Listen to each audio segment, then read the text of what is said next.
Y acá hay una persona vía Meet también, así que buenas tardes a ellos. No sé si se me escucha.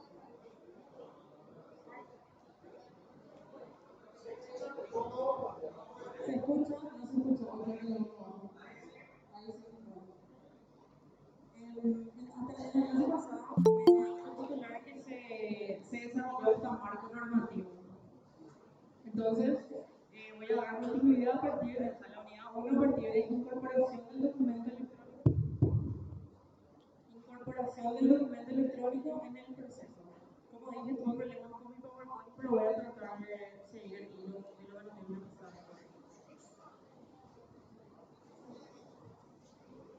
Bueno, en cuanto a la incorporación del documento electrónico en el proceso, primero que nada para nosotros, o sea, para los paraguayos, el documento electrónico está definido dentro de una lectura que pueden hacer silencio, por favor. Y lo que no quieren escuchar, pueden firmar y salir, no hay problema. No, yo no les voy a tachar ni les voy a sacar de la lista ni nada.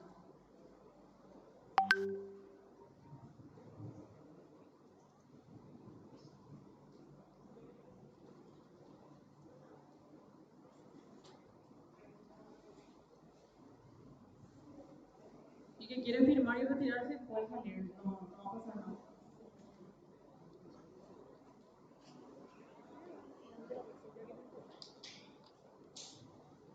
Bueno, como dije, para nosotros, para la ley que nos rige a nosotros los paraguayos, el documento electrónico está definido en una ley, que es la ley 6822.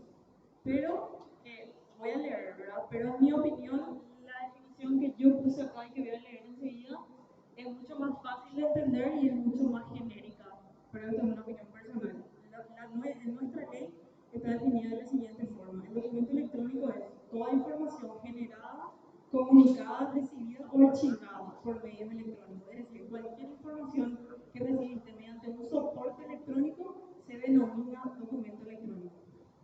Después dice nuestra ley, similares incluida cuando proceda toda la información lógicamente asociada y vinculada de alguna u otra forma a ella y que forme parte del documento, se haya generado en forma simultánea o no. Es decir, pueden haber lo que se dice en términos informáticos metadatos, que son datos anexos al documento principal. Pero como les dije, significa lo mismo y es mucho más fácil de entender esta definición que se usa internacionalmente y que dice que el documento electrónico es información de cualquier naturaleza, es decir, nosotros trabajamos en el ámbito jurídico, pero no quiere decir que un documento que no tenga contenido jurídico no sea electrónico. O sea, esto es algo mucho más genérico que el ámbito electrónico. O sea, es cualquier información que esté dentro de un soporte electrónico. Ahí dice, información de cualquier naturaleza, o sea, de castellano, de matemática, del ámbito jurídico, médico, exactamente, dice en forma electrónica, archivada en un soporte electrónico, según un formato determinado, susceptible de identificación y tratamiento diferenciado. En forma electrónica, como dije, lo que importa para que un documento sea electrónico no es el contenido, es el soporte del documento. Como puse ahí, el soporte puede ser en texto, en sonido, en imagen, en plano, video y contenidos mixtos. O sea, en un CD pueden haber otro tipo de documentos. Por lo tanto, lo que hace que un documento sea electrónico es el soporte, no es el contenido, no es netamente jurídico. Lo que a nosotros nos importa es lo jurídico, pero no es eso lo que hace que un documento sea electrónico. Si se fijaron, tanto en este concepto como en el concepto que está en la ley, no hay dos palabras que dice, no están las palabras firma electrónica y firma digital. ¿Por qué? Cuando un documento electrónico, que es lo que yo acabo de definir, tiene una firma electrónica, tiene una firma digital, el documento adquiere validez. O sea, yo puedo decir, este documento firmé yo, este documento traje yo, le puedo dar fecha cierta y lugar cierto. O sea, un documento electrónico por sí mismo no tiene validez. Tiene validez desde el momento que tiene una firma electrónica o una firma digital.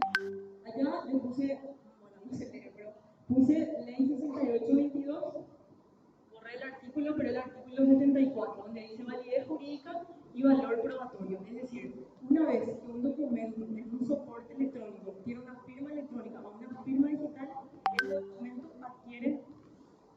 Espera, porque acá hay gente que se quiere unir.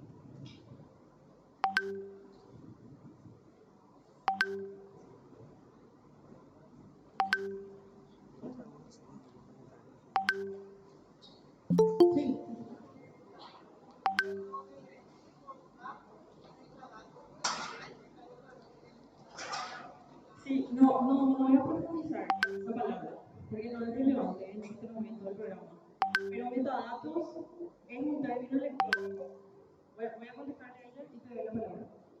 Metadatos en términos electrónicos sería un documento que anexas a tu documento electrónico, sin profundizar en la palabra metadatos.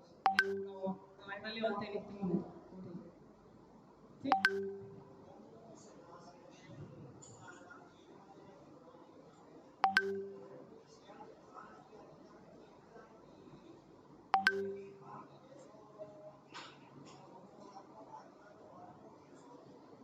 Entiendo tu curiosidad. Voy a llegar a esa parte del programa. Justamente en esta unidad dice nociones generales de la firma electrónica y firma digital. Voy a llegar a ese punto y te voy a ceder la palabra. Bueno, como dije, para que o sea, un documento electrónico por sí mismo no tiene validez. Es simplemente el soporte en el cual presentaste tu documento. Que como dije, pueden ser algunos de estos y los formatos en términos informáticos serían algoritmos donde vos guardás tu documento, que el más usado es PDF, al menos en el Poder Judicial. Cuando hacen sus presentaciones, la mayoría están PDF, pero también escanean, firman y suben, que también es un documento electrónico. Pero la mayoría presenta formato PDF, puede ser zip, JPEG, TML, incluso PDF es el más usado, pero son formas de almacenamiento de datos y formas genéricas, formas de almacenar tu documento. Que, como dije, no es relevante, es simplemente para más información. Luego,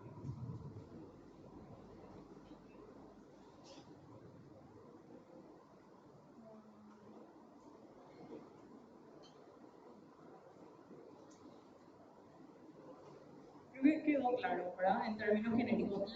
La definición es mucho más específica, o sea, tendría que desglosar muchísimo más, pero para que se entienda mejor es básicamente eso que dice. Puedo releer el artículo de la ley. Después de la explicación, capaz es más familiar.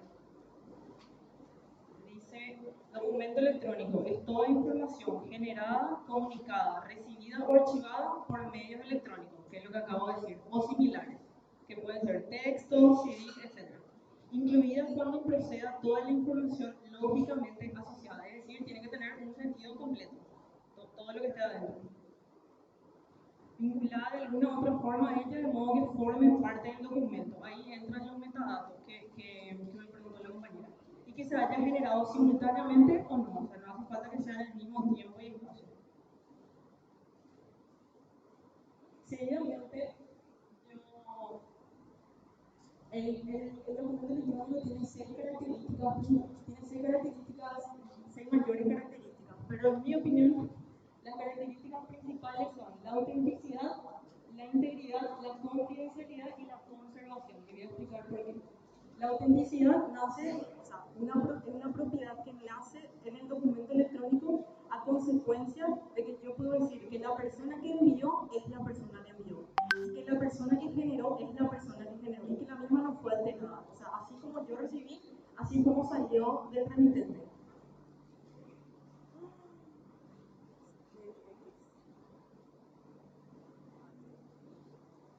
Bueno, la segunda característica es la integridad, que es un accesorio de la característica de autenticidad. Creo que con estas cuatro características se puede entender muy bien. La autenticidad, como dije, es un accesorio de la autenticidad. Perdón, la integridad es un accesorio de la autenticidad. La integridad nace o significa que que el documento electrónico, como yo recibí, es como se envió, o sea que no sufrió ninguna modificación. Luego la confidencialidad, que la persona que envió y la persona que recibió son las únicas personas que pueden acceder a ese documento. Hablando ya en términos de documentos públicos, estas características son más generales. Y por último, la conservación, que la forma de conservar un documento en PDF es mucho más fácil y mucho más seguro que un documento en papel, que está volando por ahí, está archivado en una carpeta. Sin embargo, si yo tengo en un soporte electrónico tipo pendrive o un CD o lo que sea, es mucho más seguro. O sea, yo paso a la computadora y ya está, en mi email y en la computadora. Entonces, esas son cuatro características que para mí le definen muy bien al expediente a un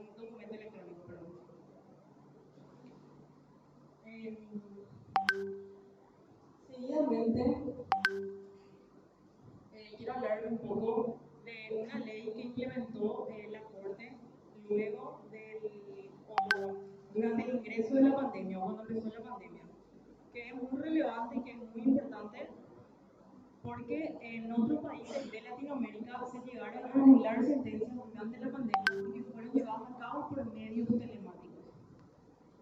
O sea, según alguna cámara de algún país de Latinoamérica, se violan derechos y garantías. Cuando yo no le puedo ver al juez que me está tomando la audiencia, o cuando mi abogado y yo estamos en un lugar distinto. Entonces, nosotros, mediante la ley 64/95, se implementó las audiencias por medio telemático en el Poder Judicial y en el Ministerio Público. La Corte, muy inteligentemente, por medio de la acordada que está arriba, que dice 1512, en el artículo 28 dispuso que para que una audiencia telemática se lleve a cabo, se tienen que respetar las garantías procesales y las defensas y las garantías que amparan al procesado. Es decir, yo puedo llevar a cabo una audiencia telemática incluso estando el abogado en una locación distinta que el procesado, siempre y cuando yo pueda garantizar que el procesado va a tener una defensa efectiva, una comunicación efectiva con su abogado, procesado con su abogado. Por ejemplo, si en medio de la audiencia el procesado quiere hablar con su abogado, no sé, no quiere declarar, no está de acuerdo con lo que se va a resolver, él tiene que tener ese espacio privado para hablar por medios telemáticos con su abogado, según esta acordada de la Corte. Y además dice que el procesado tiene que dar su consentimiento. O sea, hoy día el procesado puede estar en Ciudad del Este y su abogado puede estar en Asunción. Y la audiencia se puede llevar a cabo y es válida. Tiene validez jurídica y tiene valor probatorio, las mismas que una audiencia convencional, según la ley y la acordada de la Corte para nuestro país. Como dije, en otros lugares se llegaron a anular condenas de personas que fueron procesadas o condenadas en una audiencia por medio telemático, porque para algunas personas, y también acá se discute, dice que se violan algunos principios. Por ejemplo, el principio de la inmediatez, que yo puse ahí. Cumplimiento de las garantías procesales, principio de inmediación y contradicción. O sea, yo tengo que poder ver a la persona que me está acusando o que está presentando cargos en mi contra. Tengo que estar en el mismo lugar, le tengo que escuchar. Y para algunas personas, por ejemplo, esto, tipo, el procesado se hace por medio de las audiencias en la Corte. Esto viola esos principios y los derechos que le amparan al procesado. Entonces, como dije, esta acordada ya habilita al procesado a estar en una locación distinta a la de su abogado defensor. Porque, sí.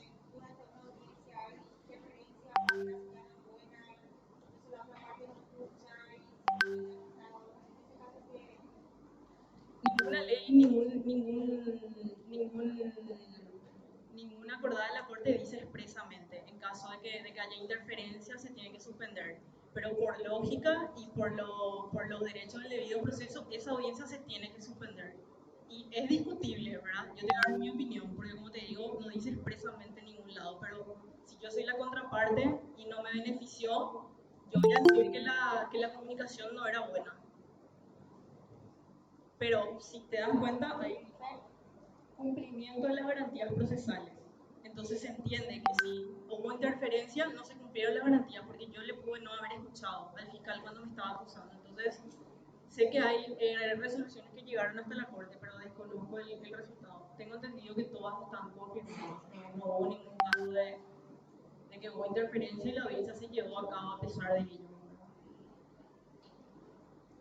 Después de esta acordada y de todas estas leyes que estuve dictando, salió esta ley 64/95 y esa ley limitó la realización de las audiencias telemáticas a la ley, si quieren anotar, 64/95, a hechos punibles que versen sobre el crimen organizado para audiencias. O sea, no es que limitó, me equivoqué la palabra, amplió.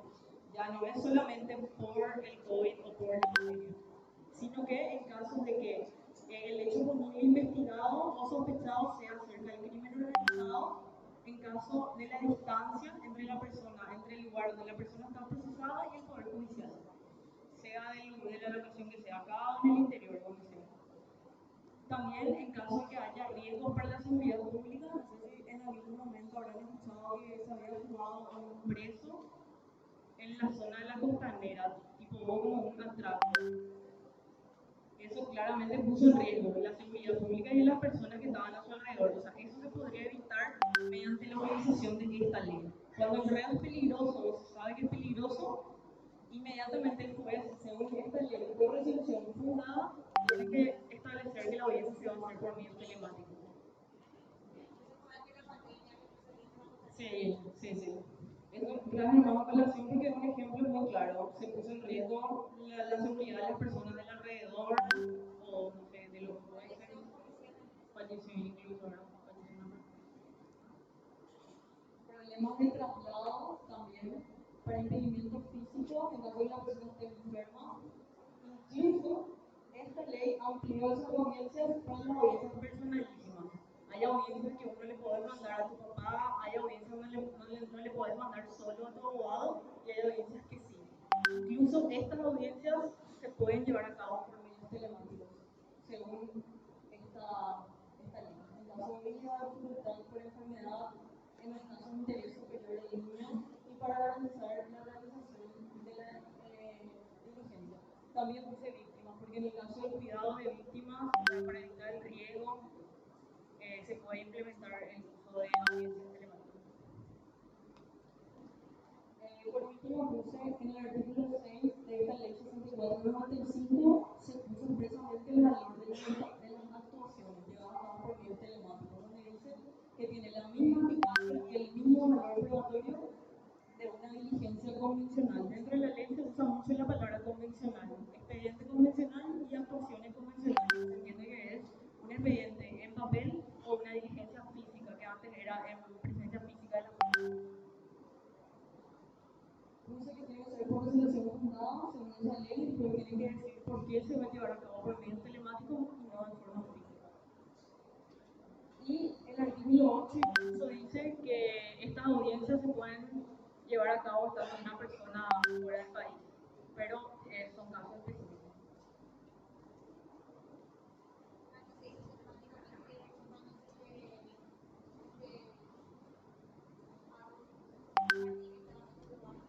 Por ejemplo,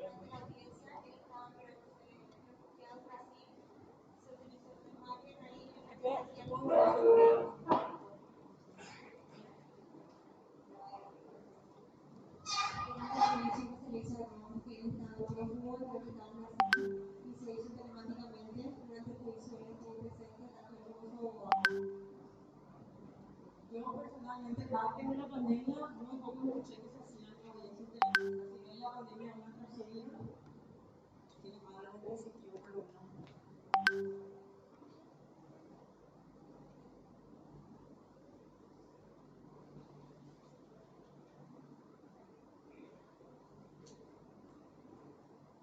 Con relación a la pregunta que me hiciste, es el último punto, dice nociones generales de la firma electrónica y la firma digital. Ambos términos están definidos en la ley 68/22. De la firma electrónica dice, son datos en formato electrónico anexos a otros datos electrónicos asociados de manera lógica, que utiliza el firmante para firmar. Un ejemplo de esto es el PIN de tu tarjeta. Y la firma digital tiene totalmente otro, no voy a desarrollar en esta clase, pero la firma digital tiene muchos más elementos que una firma electrónica. O sea, una firma digital está certificada por un prestador de servicio que certificó que esa firma es tuya. Y vos podés usar esa firma en medio de un proceso. En este caso, el documento electrónico, al tener una firma digital o una firma electrónica, se vuelve con validez jurídica y valor probatorio. O sea, cualquier documento electrónico que explique antes, que puede ser en CD, en pendrive, etc., tiene una firma, no las dos firmas, tiene que ser una firma digital, adquiere el valor probatorio. O sea, yo puedo ir a defender en un juicio o puedo ir a presentar y ese documento tiene validez. Y tiene que estar dado por una firma prestadora de ese servicio que se va a desarrollar en otra clase, que es muy interesante también. Y su aporte el último punto del programa dice su aporte de valor probatorio al documento electrónico, que es lo que ya dije, ¿verdad? Básicamente hace que el documento electrónico que no tiene validez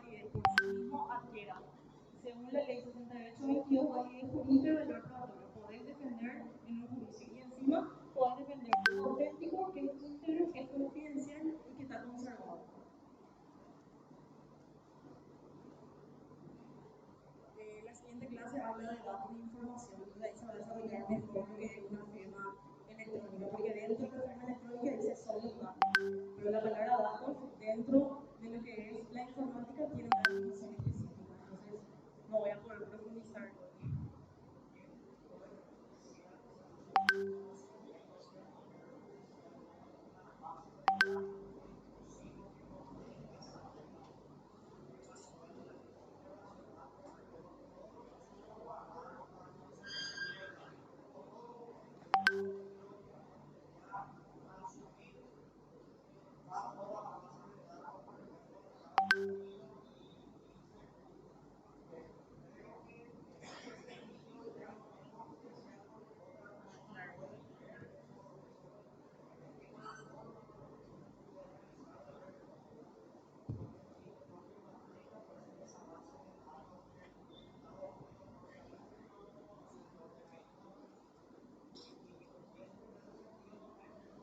Confidencial, entiendo.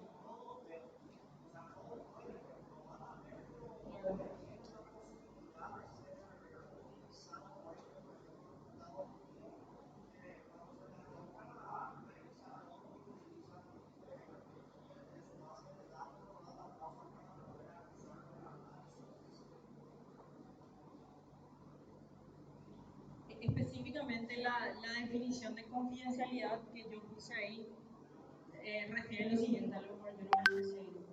Capacidad de mantener un documento electrónico inaccesible a todos, excepto a una lista determinada de personas. O sea, no le pasaste a los 6 millones de paraguayos, presentaste en el marco de un juicio en un expediente electrónico, ¿me entendés? Inaccesible a un grupo de personas. No es que pasaste a todo el mundo para que todo el mundo vea. O sea, presentaste en el marco de un juicio específico que tiene un nombre y que tiene un hecho punible, por ejemplo, en el área penal, para que esas personas tengan acceso a ese documento. A eso me refiero. O sea, los Estados Unidos, la verdad que desconozco, no sé qué decirte al respecto.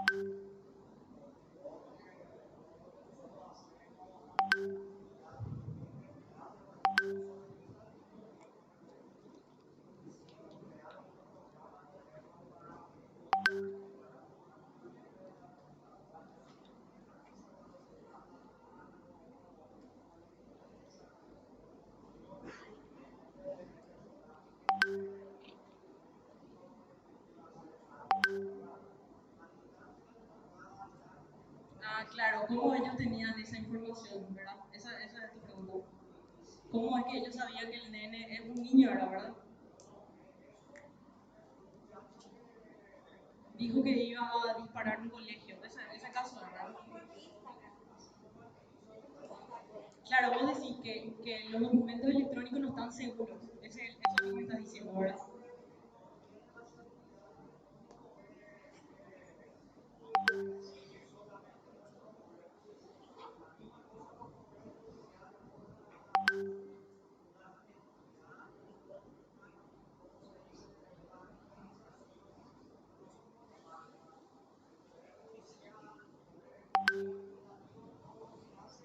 O sea, entiendo tu punto, ¿verdad? O sea, es lo mismo que yo diga, yo meto todo mi datos en el banco, pero yo no sé quién tiene esos datos. Mientras no pase nada, para mí están seguros.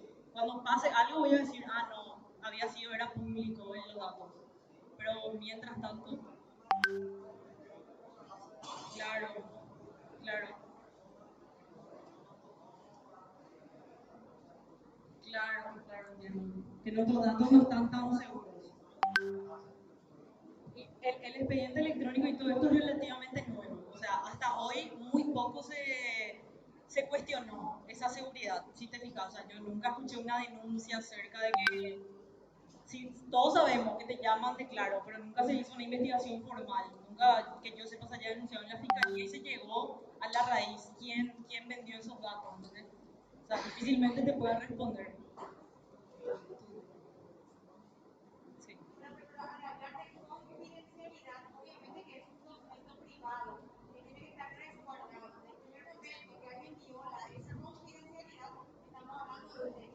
Está mal.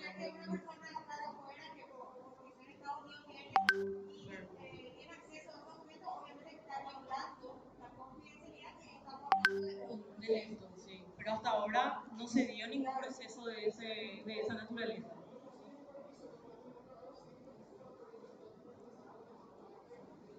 Claro, tipo que en todo alguien nos está espiando lo que ustedes me están diciendo ahora. Medio conspiranoica ya.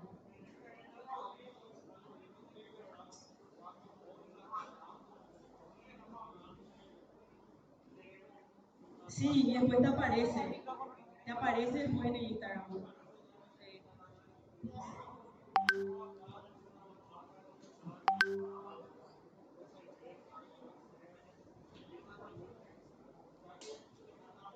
Espérame, le voy a responder a él un ratito. ¿Me parece? Pero eso que vos acabas de decir, si no te das cuenta, cuando vos entras en el Instagram y cuando creas tu cuenta, te pregunta permitir y no te deja usar la aplicación si no permitís, porque es una aplicación privada. O sea, yo puedo hacer lo que quiero de mi aplicación, que es mía, que yo regulo, no es algo público. O sea, eso no es un robo, eso no es un robo de información porque vos aceptaste esos términos para estar en esa aplicación privada. ¿Entendés? Como te dije, te niega el acceso a la aplicación si no aceptas.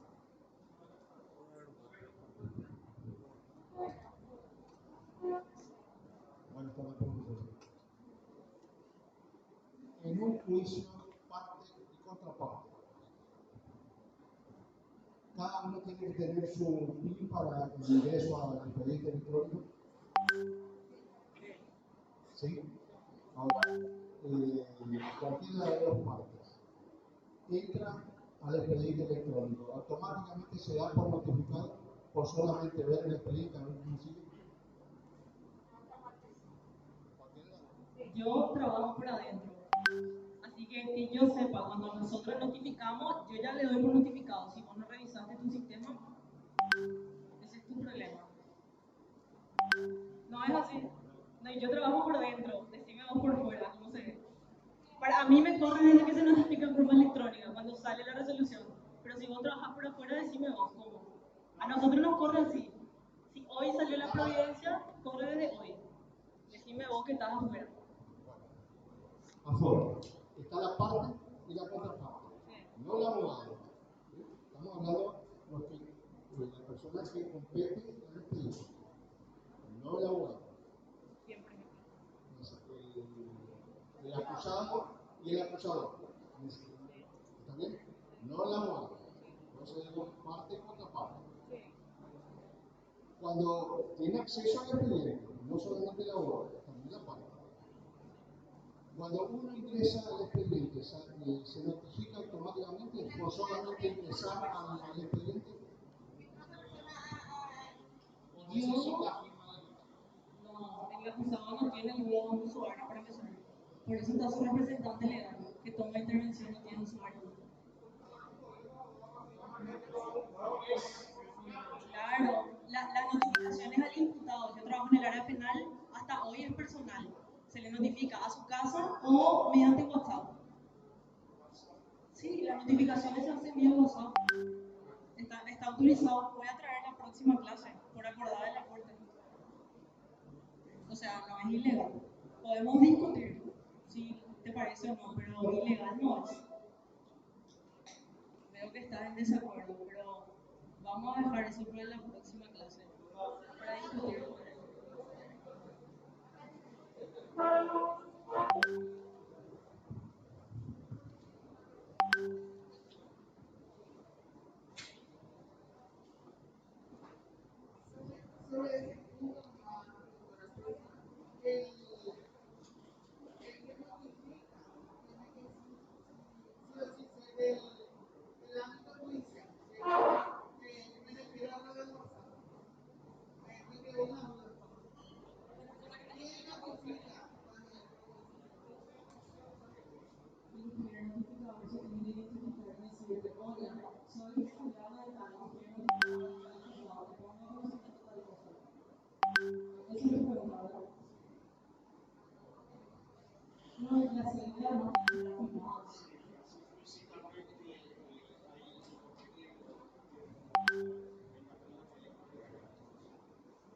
No, no software, se puede identificar.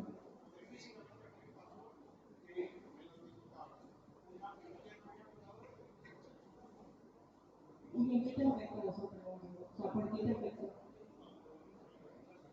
¿Y por qué decimos eso? Notificar eso, ponerte en conocimiento de no va a querer que quiere va a hacer.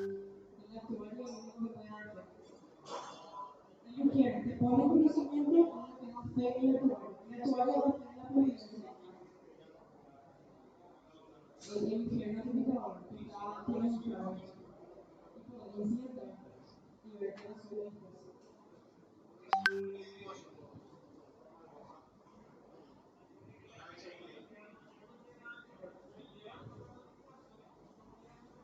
Sí, eso es una práctica súper común. Se le paga a uno y le lleva el rollo del piso. Eso pasa. Yo no veo ninguna novedad, ¿verdad? Ahora yo puedo sentarme.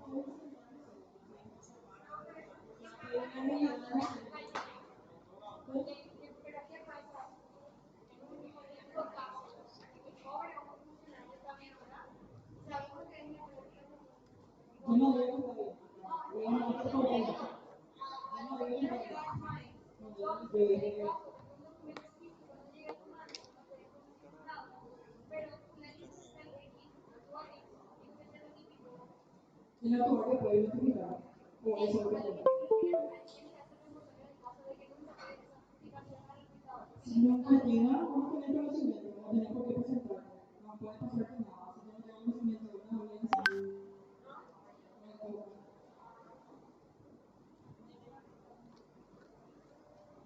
Micrófono abierto. Debemos hablar más de tratar de responder a inquietudes de las muchas inquietudes. Pero la misma inquietud que es, si el decreto de forma o no al fondo, denominando que el rey o mujer o mujer socio no cambia el fondo que es el espíritu que puede original y después de ser si yo te quiero notificar algo, si yo quiero recordar algo, quien te lleve no tiene injerencia en el fondo de la cuestión, el efecto de forma no anula el fondo del proceso. Esa es la razón que tiene.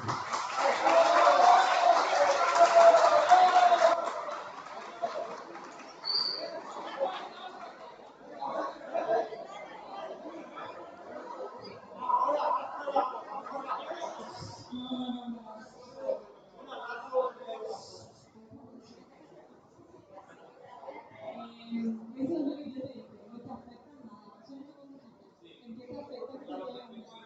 Aclara que estamos debatiendo, no digo que esto está bien, no sé si me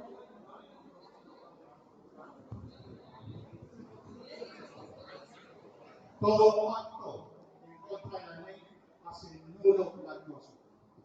Nada.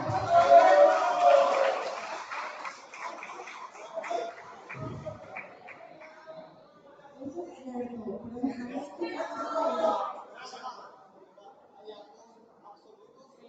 exactamente. No es tan absoluto lo que él dijo.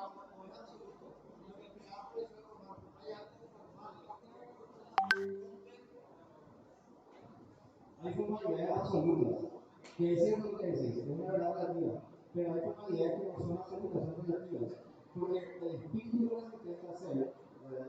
No estoy hablando, es notificar a la persona, porque uno tiene derecho a ser notificado, mismo como alguna vez, posiblemente en marco de un juicio cruzado. Esa no es mi postura, no me compro la teoría, que cambia de comunicación.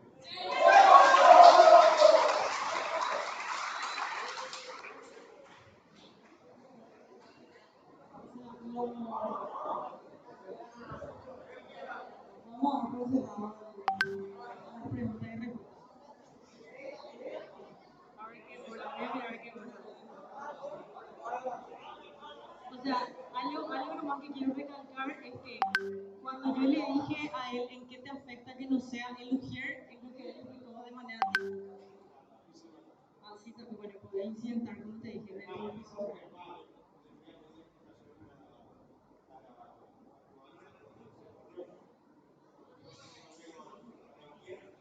Bueno, dice que se escondió en la actuaria cuando se fue a pedir explicaciones de lo que hizo. Sí.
vamos a discutir la próxima clase más a fondo.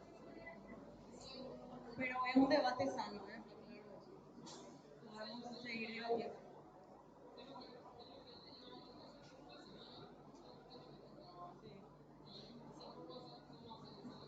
Yo no te estaba en poder es, ¿cómo? No, eso no. Yo no te estaba en poder decirle así. Entonces dije, va a ser un informe donde dice, si tú estás tirando tanto, ¿cuánto sabe? Podemos empezar todo un debate si yo era mi primo, no era mi número. Seguro que se puede, seguro que ya pasó. En mi opinión, las células, las notificaciones por WhatsApp son ágiles, agilizan el proceso, para mí son seguras. Ponerle que el reporte tendría que decir, todos los mujeres tienen estos números de estos juzgados, entonces que sea algo un poco más serio. Pero para mí está bien, cumple su función, no le afecta a nadie, no afecta a ninguna garantía, ningún derecho del procesado. Él tiene conocimiento por una vía súper rápida, donde vos podés saber si se conectó hace 20 minutos o hace un año, no es su número, o sea, que irte hasta su casa, la persona se esconde, vive lejos, traslado, gastadas, es mi opinión. ¿Verdad? Es discutible.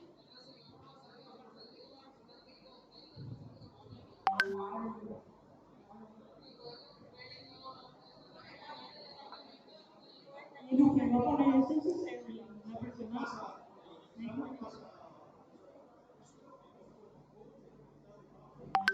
Claro, a vos te gustan las solemnidades. Yo también soy más práctica. Pero no sé, espérame.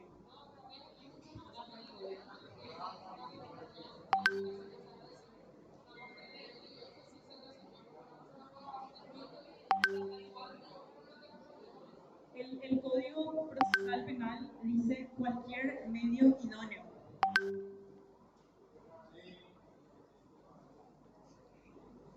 Te gané. Así dice el código en la parte de notificaciones. Un momento, por favor, vamos a dar por terminada la clase y vamos a continuar la próxima. Vamos a informarnos más y debatir.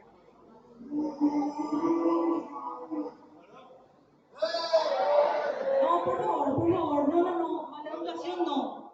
Por favor, no. Eso ya no. Bueno, doy por terminada la clase, desarrollé todos mis puntos y probablemente presente bien en el titular, que escuché que le gustó mucho.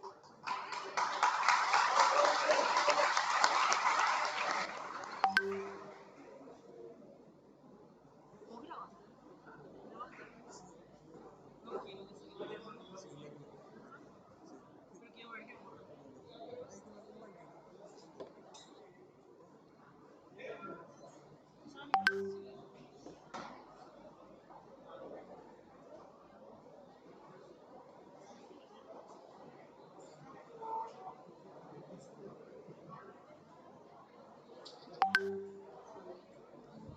Compañeros, un momento por favor, antes de salir del receso, me quiero comentar algo. Buenas noches a todos. Buenas noches a todos. Les quiero comentar que hoy estuve por mesa de entrada a la facultad presentando una nota para que se vuelva a habilitar el ascensor para los compañeros que tengan dificultad para subir a la escalera y para los compañeros que no puedan.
de transmitir. pero no vine preparado. ¿Qué necesitas? Es mucha responsabilidad. No, o sea, porque no sé qué tal estuvo mi exposición. O sea, en todo caso, pasame, voy a escuchar. De igual manera, yo tengo que verificar por específico. Si yo me la organización suya, usted se va a enterar. Yo le doy palabra a mi amigo, hasta que usted no me autorice, yo no voy a publicar. Le voy a pasar a usted por WhatsApp. Y que confía en tu palabra, porque yo no tengo nada. Sí, pero no voy a ponerme la sábana pública. Y si usted le parece correcto, sube. Le envío. Si no, Pasame a mí primero. vale. Su contacto con el número. 0991 Sí, 715 sí, 400. 400. Su nombre es María. María.